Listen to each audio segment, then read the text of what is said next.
Hello everyone, Eric Champagne here for the Public Governance Diaries. Today I'm presenting an interview I did with Professor Violeta Ruiz Almendral on tax reforms in Spain. At the time of the interview, Violeta was visiting us at the Center on Governance for a talk on the subject, and I took the opportunity to sit down with her to record this video right after her conference. Violeta is professor at the Universidad Carlos III de Madrid, where she specializes in finance and tax law. And one of the questions I had for her is, why do we need tax reforms? Whether in Spain or elsewhere in Europe, in America, the world is changing swiftly, but it seems that the tax systems are not adapting at the same pace. This is a topic that is clearly under research, and I hope that you will watch the full interview. In the meantime, please stay in touch for more episodes of the Public Governance Diaries by following us on our social media. Thanks for listening and hope to see you soon. My guest today is Dr. Violeta Ruiz Almendral. Violeta is professor at the Universidad Carlos III de Madrid, where she specializes in finance and tax law. She was, up until recently, a member of the expert group to reform the Spanish tax system and one of the authors of a white paper for tax reforms that was presented to the government and published in March 2022.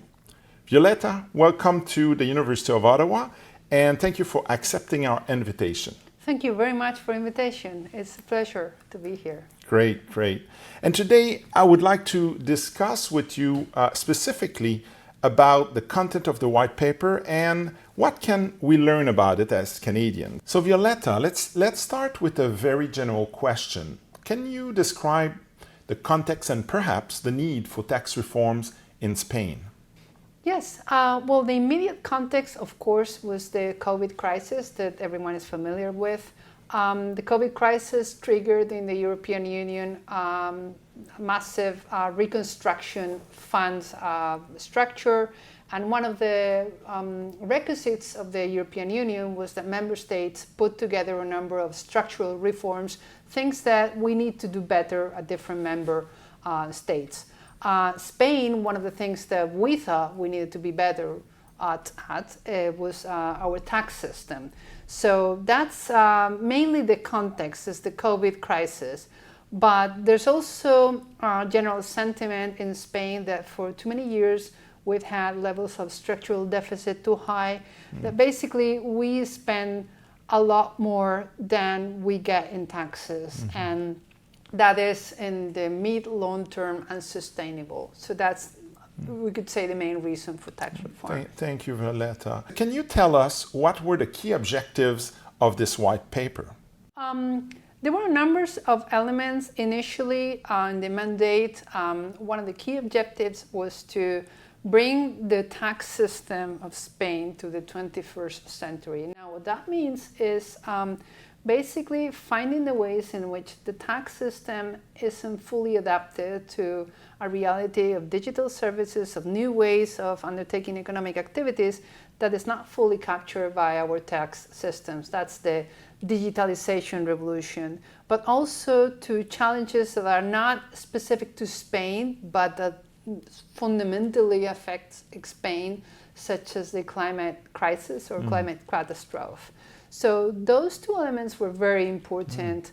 And of course, with the general objective of having a tax system that is more equal and more neutral, that treats every taxpayer the same while leaving potential for growth. What are the key messages or the main recommendation of the white paper? I would say one key message in general of the report is that we need to improve the conversation on taxation. We need to stop talking about increasing taxes or diminishing taxes. We just need to build better tax systems that are resilient and that work for everyone. One of the objectives to do that was to fully analyze tax expenditures, which is a way in which we lose tax revenue, but not always in an equal way, so that you have some taxpayers that pay maybe too much and some others that pay too little. So again, that would be a central message of the Black Book. And finally, Violeta, looking forward, what are the chances that some level of reforms can be achieved in the context of Spain? Or in other words, are you more optimistic or more pessimistic about the future of this potential reform? Well, Eric, I'm always a constructive optimist.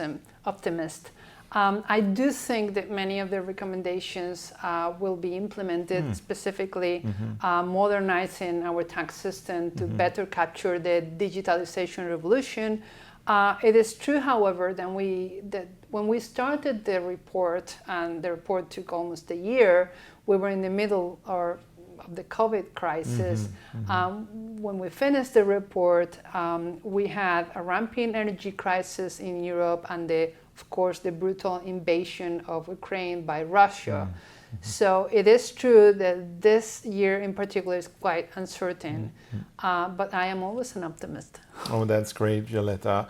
And this is all the time we have. I would like to thank you so much for joining us today at the Center on Governance at the University of Ottawa and for sharing your knowledge and your expertise on the subject. Thank you very much for the invitation. It's a pleasure to be here.